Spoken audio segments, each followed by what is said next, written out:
relación podría haber cuando pedimos lo que llamamos un milagro y pedir por necesidad? Bueno, pues primero un saludo para José, gracias por enviar esta pregunta. La verdad es que bueno, contiene bastante sustancia, ¿no? Y se pueden decir muchas cosas al respecto. Yo ahí veo por lo menos 3 palabras clave que se podrían sacar, ¿no? Una es el tema de los milagros, otro es el tema de las razones para pedir y otro es el tema de la necesidad, ¿no? En lo que pedimos cuando formulamos deseos y demás. Entonces, bueno, quiero empezar con los milagros, ¿no? Cuando algo sobrepasa lo que consideramos como posible, entonces decimos siempre que es un milagro, ¿no? Es nuestra forma de verlo. Pero claro, ahí existe pues mucho margen de error y claro, mucho margen de maniobra y mucho margen de error a la hora de interpretar eso, ¿no? Digamos que la línea que separa lo que es posible de lo que es imposible es muy fina, ¿no? Entonces hay un elemento de subjetividad, ¿verdad? Cuando hablamos de milagros. No sé, alguien, por ejemplo, está en una situación difícil, ¿no? De vida o muerte, y viene alguien y hace algo y le salva, ¿no? Cuando menos se lo esperan, pues dices, wow, ha pasado un milagro, ¿no? Por lo menos hay gente que lo puede ver milagroso. Pero a lo mejor esa misma situación o esa misma forma de actuar en otra situación diferente, pues puede pasar como algo anecdótico, quién sabe, ¿no? Entonces, bueno, siempre hay una cierta parte subjetiva, ¿no? En el tema de cuando hablamos de milagros. Y luego en el otro extremo hay gente que llega a pensar que los milagros son cosas que violan las leyes universales. Y no me refiero solamente a las leyes físicas, sino también a las metafísicas, ¿no? Por ejemplo, no sé, hay gente que habla de superpoderes y cosas así, ¿verdad? Eso obviamente pues para unos es fantasía, para otros son poderes paranormales, pero bueno, ahí no hablamos de milagros, ¿no? Efectivamente. Sin embargo, desde el punto de vista meramente espiritual, que es el que a mí me interesa, los milagros es otra cosa, ¿no? Un milagro es cuando tú obtienes cualquier cosa en armonía con las leyes universales. Es decir, lo haces en armonía, influyendo con las leyes del universo. Cualquier cosa que manifestamos por esa vía es un milagro.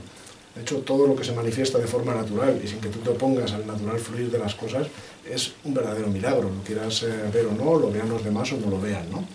Y obviamente cuando luchamos contra las leyes del universo y nos oponemos a todas ellas, pues no estamos siguiendo el camino de los milagros, ¿no? O sea, lo que logremos nos podrá impresionar más o menos, le podrá impresionar más o menos a los demás, pero no dejará de ser un milagro si lo hacemos en fluir con las leyes universales. Así que bueno, cuando utilizamos la ley de la atracción, que hemos hablado de ello muchas veces aquí, ¿verdad? Para materializar nuestros deseos, estamos utilizando una ley universal y por lo tanto lo que consigamos en realidad es un milagro, así de simple, ¿no? Ese es el primer punto. Luego el tema de las razones para pedir hay que tener ahí también cuidado, ¿eh? Porque lo más importante, y esto es lo que viene en la pregunta, ¿no? A nivel espiritual, no son las razones externas por las que tú pides o tienes el deseo que deseas, ¿no? Sino es la actitud interior que te mueve, ¿no? Para pedir ese deseo. O sea, si pidas lo que pidas, si tú lo haces con el genuino deseo de recibir para compartir, entonces estás obrando por el camino de los milagros, estás obrando por el camino de la armonía con las leyes universales. Es así de sencillo. Pero siempre que tú lo que hagas es pedir o desear mucho, pero estás deseando recibir para ti mismo, entonces estás actuando desde el camino del ego y por lo tanto te estás oponiendo a las leyes universales y entonces ese no es el camino de los milagros, ¿no? Que es lo que intentaba decir anteriormente. Bueno, luego está el tercer elemento, que es el de la necesidad, que decía antes, ¿no? La necesidad es un terreno delicado, ¿eh? Porque muchas veces lo utilizamos como una excusa. A veces, en los casos más extremos, no podemos hablar de necesidades vitales para nuestra supervivencia, y ahí obviamente hablamos de verdadera necesidad, ¿no? Cuando llegan casos extremos. Pero muy en general creemos que necesitamos las cosas más de lo que realmente las necesitamos. Y muchas veces nos aprovechamos de la palabra necesidad para justificar deseos egoístas, ¿no? Por eso, bueno, en una de sus 4 nobles verdades, ¿no? Buda decía que el origen del sufrimiento está en el deseo, ¿no? Y bueno, es posible que pensemos que tenemos una gran necesidad que justifica algo, pero podría ser que no, podría ser que detrás de esa necesidad se esconde un deseo egoísta, ¿no? De recibir para uno mismo.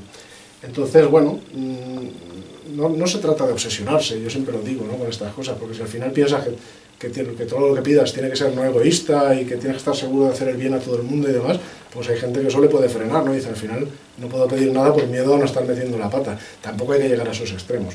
Lo que hay que hacer es poner de nuestra parte, ¿no? Y esforzarnos, al menos cuando pues, utilizamos la ley de la atracción o cuando nos formulamos deseos y ponemos nuestra visualización en marcha, pues asegurarnos o poner algo de nuestra parte en que lo que estamos deseando pues hombre, pues que haga el mayor bien posible al prójimo y a todos los seres, desde luego. Y que no sea egoísta. Que no sea egoísta y que no sea de recibir para uno mismo, ¿no? O sea, son las dos formas de recibir, ¿eh? La forma propia del alma, digamos, es recibir para compartir. Y ahí recibes la máxima ayuda de las leyes universales. Pero si lo que tú deseas es recibir para ti mismo, te estás oponiendo, te estás volviendo como una célula cancerosa, ¿no?, para el resto del universo. Y todas las leyes universales te pasarán por encima, esa ley.